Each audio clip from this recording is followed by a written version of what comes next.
जय हिंद। Welcome back to RSR hot takes.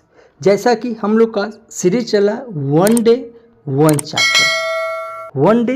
Chapter, वो भी ज्ञान बिंदु के फुल नोट डिटेल्स, वो भी बायोलॉजी में देख रहे हैं हम लोग, वो सब्जेक्टिव देख रहे हैं क्योंकि ऑब्जेक्टिव हम लोग ऑलरेडी पहले कर चुके हैं। यदि आप नहीं देखें तो आप हमारे वीडियो के प्लेलिस्ट में जाइए, वहाँ से आप बारीकी से देख लीजिए, वहाँ क्योंकि डाला हुआ है, ठीक है, प्लेलिस्ट बना हुआ है, आप बारीकी से देख लीजिए।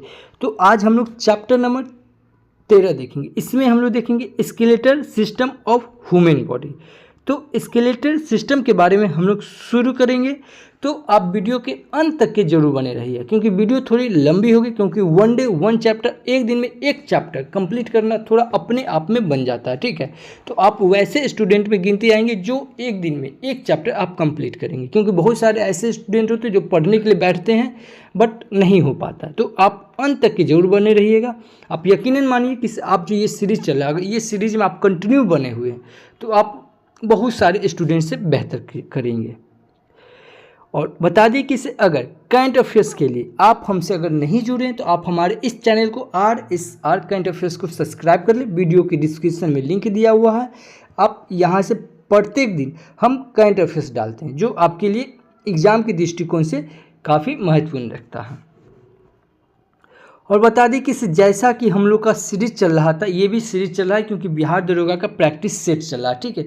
ये भी ड्रीम डोज सुजीत सर के द्वारा चल रहा। अभी सेट नंबर 3 अपलोड हो गया और सेट ये क्या कहते हैं, सेट के साथ साथ जो इसके इंपॉर्टेंट फैक्ट्स है वो भी हम लोग इसमें डिस्कस करते हैं, तो आप ज़रूर देखिएगा। चलिए तो शुरू करते हैं। और शुरू करने से पहले बता दें, अगर कि इस वीडियो का अगर PDF फाइल चाहिए तो आप हमें RSR हॉट टेक्स करके आप हमसे टेलीग्राम से जुड़ सकते हैं या इस QR कोड को स्कैन करके आप हमसे जुड़ सकते हैं। तो चलिए फिर शुरू करते हैं बिना समय वेस्ट किए हुए। और ये तो आप जानते होंगे, ये है बिहार का, ठीक है। इसमें आपको ट्रिक्स और निमोनिक्स के साथ आपको याद करवाया गया और याद करवाया गया, पढ़ाया नहीं गया, ठीक है। आप ये वीडियो को एक बार आप जरूर देख लीजिए। अगर ये वीडियो को आप एक बार जरूर देख लीजिएगा ना तो आपको बहुत हद तक याद हो जाएगा, और 1 से 2 बार देखिएगा तो पूरा का पूरा बिहार आपके दिमाग में छप जाएगा। किसी भी एग्जाम में अगर 10 क्वेश्चन आता है, ठीक है, तो इसमें से आप 8 से 9 प्रश्न कर लीजिएगा। ये अप्रोक्स ज़्यादा देर का वीडियो भी नहीं, ये अप्रोक्स 40 से 41 मिनट का वीडियो है, तो आप इसको एक बार जरूर देख लीजिएगा। चलिए तो फिर शुरू करते हैं। जैसा कि वन डे वन चैप्टर चल रहा है तो वीडियो थोड़ी लंबी होगी, तो वीडियो के अंत तक के जरूर बने रहिएगा। चलिए तो कंकाल तंत्र सजीवों को गति करने तथा प्रचलन में सहायता करती है। और कंकाल तंत्र 2 भाग में बांटा जाता है। एक बांटा गया है बाह्य कंकाल तंत्र, एक अंतः कंकाल तंत्र। बाह्य कंकाल तंत्र, इसके अंतर्गत बाल, नाखून आते हैं, ठीक है। बाह्य कंकाल तंत्र मित्र कोशिका के बने होते हैं तथा इसमें कोई रक्त संचार नहीं होता है। अंतः कंकाल तंत्र, इसके अंतर्गत अस्थि तथा उपास्थि आते हैं, यानी कि बोन और कार्टिलेज आते हैं, और अस्थि तथा उपास्थि दोनों ही संयोजित ऊतक है। उपास्थि यानी कि कार्टिलेज कार्डियोब्लास्ट कोशिका से बनी होती है, और उपास्थि बाह्य कर्ण, नाक, ट्रेकिया, कंठ आदि स्थानों में पाया जाता है। अस्थि यानी कि बोन ऑस्टियोब्लास्ट कोशिका की बनी होती है। मानव अस्थि में विशेष प्रकार की प्रोटीन होती है जिसे कोलेजन प्रोटीन कहते हैं। लंबी एवं मोटी अस्थि के बीच की एक खोखली गुहा होती है जिसे मैरो कैविटी कहते हैं, ठीक है। मैरोन कैविटी यानी कि मज्जा गुहा में तरल पदार्थ रहता है जिसे ब्रोन मैरो कहते हैं।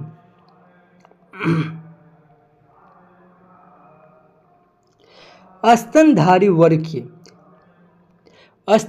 वर्ग के जीव के अस्थि में अनेक नली समान रचना पाई जाती है जिसे हैब्सियन नलिका कहते हैं। सभी हैब्सियन नलिका मिलकर हैब्सियन तंत्र बनाती है। हैब्सियन तंत्र का होना स्तनधारी वर्ग के जीवों के अस्थि का एक विशेष पहचान है। जन्म के समय शरीर में कुल 300 अस्थि होती है, ठीक है, परंतु बाद में 94 आपस में जुड़ जाती और व्यक्स होने पर शरीर में कुल 206 अस्थि होते हैं। मनुष्य का कंकाल तंत्र 2 भाग में विभक्त किया गया है, ठीक है। एक किया गया है एक्सिल स्केलेटन और दूसरा किया गया है एपेंडिकल स्केलेटन। इस पहला है एक्सिल स्केलेटन, इसके अंतर्गत खोपड़ी यानी कि स्कल और कैसुरुदंड और स्टर्नम और तथा पसलिया रिब्स आते हैं। ठीक है, उसके बाद क्या है एपेंडिकल स्केलेटन, इसके अंतर्गत ठीक है अग्रबाद यानी कि इसको इंग्लिश में फोर लिम्ब बोला जाता है और हिंड लिम्स यानी कि पश्चवाद। ठीक है, उसके बाद पेक्टोरल ग्रिडर यानी कि अंश मेखला और पैलिक ग्रिड यानी कि श्रेणी मेखला शामिल होते हैं। अब स्कल की बात आई, खोपड़ी की बात आई, तो खोपड़ी के बारे में अभी हम लोग पढ़ेंगे। तो खोपड़ी यानी कि स्कल यानी कि खोपड़ी, स्कल में कुल 22 अस्थि होते हैं, ये इंपॉर्टेंट, ये याद रखिएगा। ठीक है, स्कल में कितने 22 यानी कि खोपड़ी में 22 अस्थि होते हैं और खोपड़ी के प्रथम भाग को क्रेनियल रेगियन कहते हैं। इसमें 8 अस्थि पाए जाते हैं। ये 8 अस्थि क्रेनियम को आच्छादित करके रखता है। खोपड़ी के दूसरे भाग को फैक्युलर रिगॉन यानी कि आनंद क्षेत्र कहते हैं। आनंद क्षेत्र में 14 अस्थि पाए जाते हैं। यू आकार की एक अस्थि मुख्य गुहा के नीचे रहता है जिसका नाम हायोड बोन यानी कि हायोड भी खोपड़ी के अंतर्गत ही आता है। खोपड़ी से जुड़े कान में 3 अस्थि होते हैं जिसका नाम मैलेसिस, इनकस और स्टेपिस होता है। दोनों कान को मिलाकर कुल 6 हड्डी होता है। खोपड़ी में कुल मिलाकर 29 हड्डी हुआ। ठीक है, उसके बाद केसुरुक दंड यानी कि मनुष्य के केसुरुक दंड में 26 अस्थि होते हैं। प्रत्येक अस्थि को केसुरुक कहते हैं। प्रत्येक केसुरुक के मध्य भाग को नर्वल कैनल कहते हैं जिससे होकर मेरुरज्जु गुजरती है। मेरुदंड में निम्न केसुरुक उपस्थित होते हैं, जैसे गर्दन में 7 अस्थि होते हैं, वक्ष में 12 अस्थि होते हैं, कट्टी में 5 अस्थि होते हैं और सैक्रम में 1 अस्थि और पूंछ में 1 अस्थि होते हैं। अब पसलिया आई है। अब पसलिया के बारे में हम लोग देखेंगे। रिब्स यानी कि मनुष्य में 12 जोड़ी यानी कि कुल 24 पसलियाँ होती है। पसलियाँ पीछे की ओर मेरुदंड से तथा आगे की ओर स्टर्नम अस्थि से जुड़ी रहती है। 8वां या 9वां एवं 10वां जोड़ा पसली आगे की ओर स्टर्नम अस्थि से नहीं जुड़ा रहता है। ये सभी जोड़ा पसली हाइलिन उपस्थिति द्वारा 7वां जोड़ा पसली से जुड़ा रहता है। ठीक है, 11वां और 12वां जोड़ा जो है ये पसली केवल पीछे की ओर रहता है, यह आगे की ओर नहीं आ पाता है। पहले से लेकर 7वां तक जोड़ा, ठीक है, पहला पसली से लेकर 7वां जोड़ा पसली को सत पसली और 8वां और 9वां तथा 10वां जोड़ा को पसली को फर्स्ट पसली कहते हैं और 11वां तथा 12वां जोड़ा को पसली फ्लोटिंग पसली कहते हैं। ठीक है, अब दूसरा है पेक्टोरल ग्रिडल यानी कि अंश मेखला। ठीक है, पेटिकल ग्रिडन यानी कि अग्रपाद और फोर लिम्ब को एक्सल स्केलेटन से जोड़ता है। ठीक है, और पेक्टोरल ग्रिडन के 2 भाग अलग अलग होते हैं। प्रत्येक भाग में अस्थि यानी कि पहला में स्कूपुला, दूसरा कैल्विकल पाई जाती है। अग्रपाद क्या है? अग्रपाद यानी कि 4 लिम्ब्स। 4 लिम्ब दोनों अग्रपाद में हाथ में कुल 60 यानी कि 30 गुने 2 यानी कि 60 यानी कि हाथ में कितना हड्डी 7 अस्थि पाई जाती है यानी कि एक हाथ में 30। अग्रपाद में पाई जाने वाली अस्थि है ह्यूमरस यानी कि ऊपरी बाजू में ह्यूमरस और रेडियम तथा अल्ना अग्र बाहु में, कार्पस कलाई में और मेटाकार्पस हथेली में तथा फ्लेंजा उंगली में। ठीक है, ह्यूमस की संख्या 1 और रेडियस तथा अल्ना की संख्या 1। ठीक है, और कार्पस की संख्या 8 और मेटाकार्पस की संख्या 5 और फ्लेंजेस की संख्या 14 होती है। ठीक है, ये ध्यान में रखेंगे यानी कि टोटल मिला के एक हाथ में 30 हड्डी, दोनों हाथ में 60 हड्डी। उसके बाद क्या है? श्रेणी मेखला यानी कि इसको इंग्लिश में पैलिकिव ग्रिडल कहते हैं। इस भाग में कुल 2 अस्थि होते हैं। ठीक है, यानी कि 1 गुने 1 पाई जाती। एक भाग में 3 अस्थि इलियम और इचियम और फ्यूस होते हैं, ठीक है। परंतु वृक्ष में 3 जुटकर एक अस्थि बन जाता है, ठीक है। तीनों जुटकर क्या बन जाता है? एक अस्थि बन जाता है। अब हम लोग हिंड लिम्स के बारे में पढ़ेंगे, यानी कि पक्षवाद के बारे में पढ़ेंगे, पक्षपाद के बारे में। तो दोनों पक्षपाद में स्थित अस्थित, जैसे फीमर, इसको जांघ की हड्डी बोलते हैं, टिबिया, फिबुला और पटेला यानी कि घुटना, और टार्सर और मेटाटार्सर और फ्लेंजेस, ये सब हड्डी पाया जाता है। फीमर की संख्या 1, टिबिया, फिबुला की संख्या 1 और पटेला की संख्या 1 और टार्सर की संख्या 7 और मेटासल की संख्या 5 तथा फ्लेंजेस की संख्या 14 होती है, ठीक है। मानव शरीर में सबसे बड़ी अस्थि जो होती है वो जांघ की ही हड्डी होती है। समान लंबाई के मनुष्य में फीमर की लंबाई लगभग 48 सेंटीमीटर होती है। सबसे छोटी अस्थि जो होती है स्टेपस होती है, जो कान की होती है। अस्थि से अस्थि के जोड़ को लिंगाटिस कहते हैं और मांसपेशी एवं अस्थि के जोड़ को टेंडन कहते हैं। कंकाल तंत्र के विभिन्न हिस्से आपस में जोड़ संधि द्वारा मिले रहते हैं। ये संधि निम्न तरह के होते हैं: अचल संधि, अर्धचल संधि और चल संधि। तो थोड़ा अब हम लोग संधि के बारे में देख लेंगे। अचल संधि, इस संधि पर हड्डी जरा भी हिल डुल नहीं सकती है। खोपड़ी के अस्थि यानी कि हड्डी के बीच इस प्रकार की संधि होती है। उसके बाद अर्धचल संधि क्या? इस प्रकार के संधि पर 2 अस्थि के बीच उपास्थि रहती है। जब हड्डी के दबाव से उपास्थि दबती है तब एक हड्डी दूसरे पर झुक जाती है और केशरुक हड्डी के बीच इस प्रकार की अस्थि संधि पाई जाती है। अब तीसरा है चल संधि। इसमें 2 या 2 से अधिक अस्थि संधि से जुड़े रहते हैं तथा वे सभी संधि स्तर पर हिल डुल सकती है। कलाई और टखने की संधि इसी प्रकार की है। अब हम लोग कंकाल तंत्र से संबंधित रोग देख लेंगे।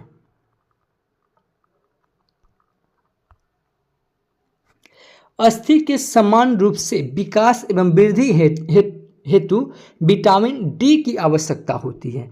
शरीर में विटामिन डी की कमी से बच्चों में रिकेटस तथा वयस्क में ऑस्टियोमेलेसिस रोग होता है। ये इंपॉर्टेंट है। विटामिन डी की कमी से बच्चों में रिकेटस तथा वयस्क में ऑस्टियोमेलेसिया रोग होता है। अस्थि में एस्टिफिलोकस जीवाणु के संक्रमण से ऑस्टियोमाइलिटिस रोग होता है। इस रोग में अस्थि में दर्द उत्पन्न होते रहता है।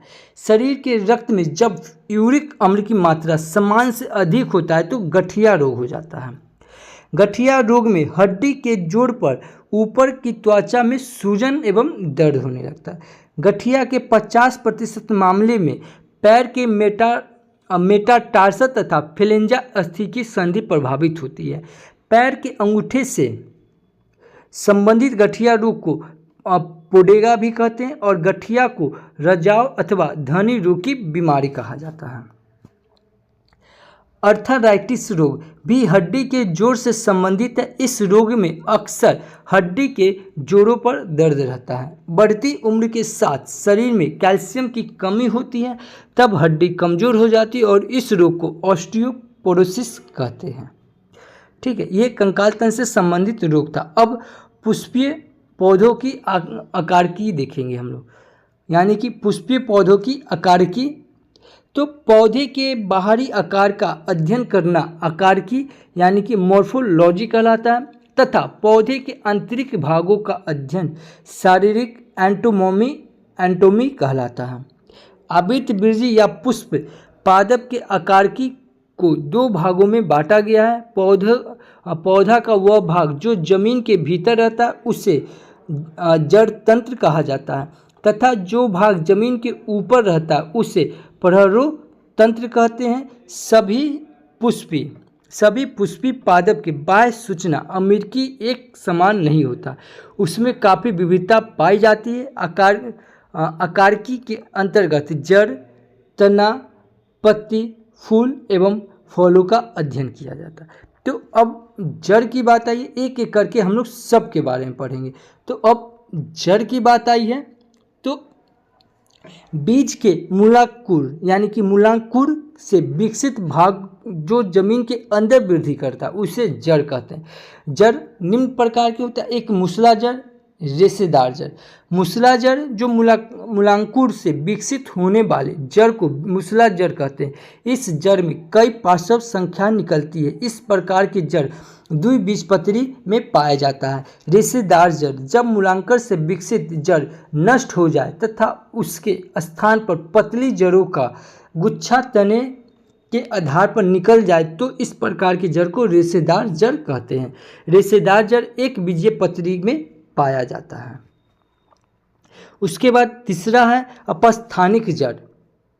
क्या है? अपस्थानिक जड़।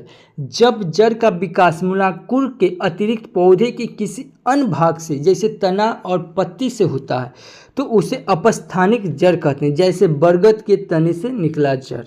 अब हम लोग जड़ प्रदेश यानी कि रीजन ऑफ रूट्स के बारे में पढ़ेंगे।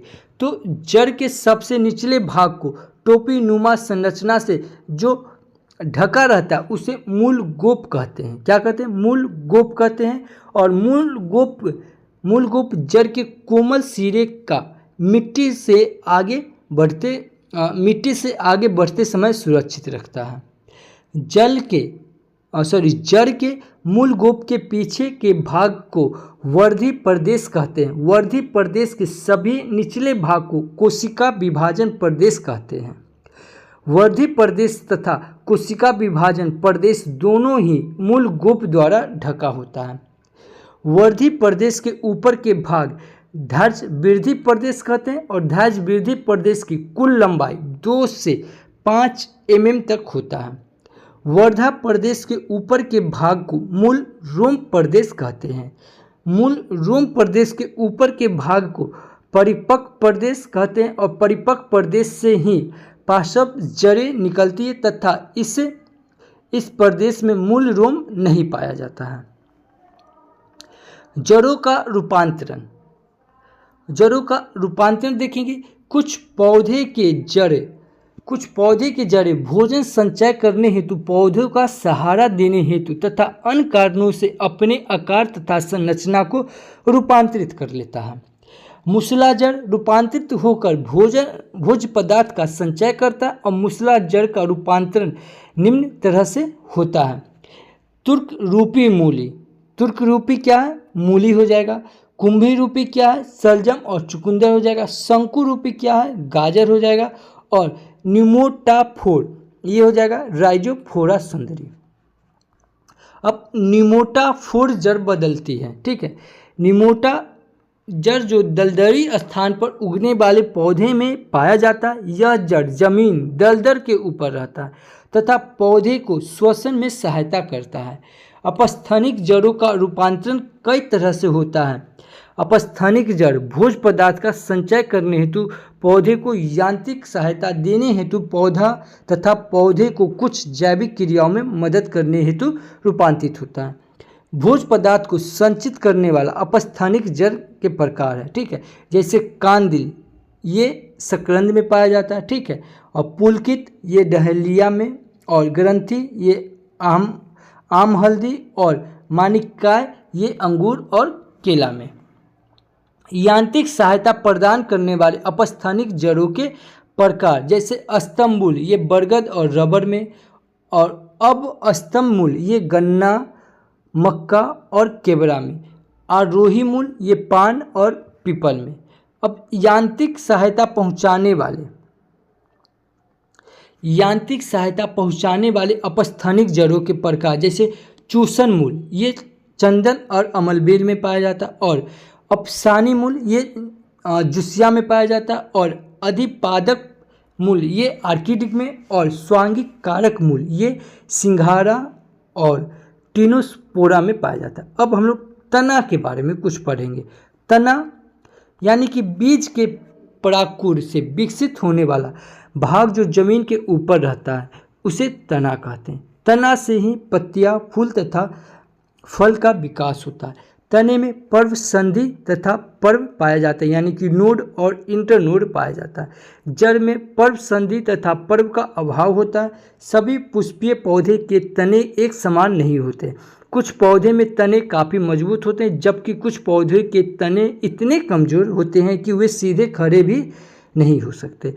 अब हम लोग तने के रूपांतर के बारे में पढ़ेंगे। किसके बारे में? तने के रूपांतर के बारे में, यानी कि भूमिगत तना। यह तना भूमि के नीचे होते हैं तथा जड़ों के समान ही दिखाई पड़ते हैं। इन तनों में पर्व संधि तथा पर्व पाए जाते हैं। भूमिगत तना भोजन का संचय रखने का कार्य करती है। इन तनों में वर्धी जनन की क्षमता होती है। भूमिगत तने के प्रकार कंदिल, आलू, प्रकंद, हल्दी, ठीक है, जैसे कांदिल ये आलू, प्रकंद हल्दी और अदरक, शल्ककंद ये लहसुन और प्याज, और घनकंद ये ओल और अरबी। आपको ये याद रखना से आलू, हल्दी, अदरक, लहसुन, प्याज ये सब क्या है? तना है। अब हम लोग देखेंगे अर्धवावीय तना। इस प्रकार के तने कमजोर पौधे में पाया जाता है और इन तने के कुछ भाग जमीन के ऊपर तथा कुछ भाग जमीन के नीचे आता है, ठीक है। जैसे अर्धवायु तने में वर्धी जनन करने की क्षमता पाई जाती है और अर्धवायु तने के प्रकार जैसे ऊपरी भूस्तरीय ये घास में पाया जाता है, भूस्तारी ये स्ट्रॉबेरी में पाया जाता है और भूप्रसारिक ये जलकुंभी में और अंत भूस्तारी ये गुलदाउदी में पाया जाता है। अब आकाशीय तने, इस प्रकार के तने का मुख्य भाग जमीन के ऊपर रहता है, ठीक है। आकाशीय तने के प्रकार, तो आकाशीय तने के प्रकार जैसे पनका ये नागफनी के पौधा में, स्तंभ प्रतान ये अंगूर में, स्तंभ कांटा यानी कि बेल और नींबू के पेड़ में, और प्राण भट्ट पर्व ये स्थावर और रसकस में, और प्रकंद ये रतालू में। अब थोड़ा सा ही और है, अब हम लोग पत्ती के बारे में पढ़ लेंगे। अब पत्ती का विकास, पत्ती का विकास तने के पर्व संधि से होता है। पत्तियों का विकास तने के शीर्ष स्तर विभाज उत्तक से होता है तथा यह हमेशा अर्घ्यभिसारी क्रम में बढ़ता है। पौधे का सबसे महत्वपूर्ण अंग पत्ती को ही माना जाता है, क्योंकि ये प्रकाश संश्लेषण की क्रिया द्वारा भोज्य पदार्थ का निर्माण करता है। एक साधारण पत्ती के निम्न 3 प्रकार होते हैं, ठीक है। एक साधारण पत्ती के कितने प्रकार होते हैं? 3 प्रकार होते हैं। एक होता है पर्णाधार, यानी कि पर्णाधार वह भाग है जिसके द्वारा पत्ती तने से जुड़ा रहता है और यह पत्ती का सबसे निचला भाग होता है। दूसरा क्या है? पनवृत्त, पत्ती के डंडल वाले भाग को पनवृत्त कहते हैं। सभी पत्तियों में पनवृत्त नहीं होता है। जिस पत्ती में पनवृत्त नहीं होता उसे अवृत्त तथा जिन पत्ती में पनवृत्त होता है उसे समवृत्त कहते हैं। अब है तीसरा है पत्रफलक, पत्ती के हरा फैला हुआ भाग को ही पत्रफलक कहते हैं। पत्ती के ठीक मध्य की मोटी संरचना को मध्य राशि कहते हैं। मध्य शिरा पार्श्व शिरा में बट जाती है, अतः पार्श्व द्वारा कई छोटी छोटी शिराओं में विभक्त हो जाती है। पत्तियां में मौजूद शिरा विन्यास के आधार पर पत्ती के प्रकार के होते हैं और जालिकावत शिरा विन्यास जैसे, ठीक है, जालिकावत शिरा विन्यास ऐसे पत्ती में शिरा जाली रूपी संरचना बनाती है। यह पत्ती मुख्य रूप से द्विबीजपत्री में पाया जाता है। और समांतर शिरा विन्यास क्या है? तो समांतर शिरा विन्यास ऐसे पत्तियों में शिराएं एक दूसरे से समांतर रहती है और इस प्रकार की पत्ती एक बीजपत्री में पाया जाता है। अब हम लोग पत्र पलक के बारे में देखेंगे। पत्र पलक के कटाव के आधार पर पत्ती के 2 प्रकार होते हैं, एक सरल पत्ती, एक संयुक्त पत्ती। तो सरल पत्ती इस प्रकार की पत्ती में केवल एक पत्र पलक होता है, जैसे आम हो गया, पीपल हो गया, सरसों का पत्ती हो गया, ठीक है। संयुक्त पत्ती में क्या होता है? संयुक्त पत्ती वह है जिसका पनफलक का कटान मध्य शिरा से होता है। इस पत्ती को पन पालक कई खंडों में विभक्त किया जा सकता है, जैसे नीम का हो गया, गुलमोहर हो गया, भांग हो गया आदि ये सब। अब पत्तियों का रूपांतर पढ़ेंगे। बस ये समाप्त हो गया। पत्तियों का रूपांतर। पत्तियां प्रकाश संश्लेषण के अतिरिक्त अन्य कई प्रकार के कार्य हेतु रूपांतरित हो जाते हैं। पत्तियों के रूपांतर के प्रकार, पहला होता है पनपरतान, ये मटर के पेड़ में मटर के पत्ता में देखा जाता है। और पनकटक, ये खजूर और नागफेनी में। तीसरा का है बिंत फलक, ये ऑस्ट्रेलियन बबूल में। और तीसरा है कलश, ये घटपर्णी में। और पांचवा है ब्लाडर, ये ब्लाडर बट में देखा जाता है। इस प्रकार से हमारा ये चैप्टर भी समाप्त हुआ। तो आप लोग एकदम हिम्मत बना के रखिए, अंत तक की जरूर देखिए। बस इस सेशन को कंप्लीट करना, उसके बाद हम लोग दूसरा सेशन कंप्लीट करेंगे। तो thank you for watching this video. जय हिंद।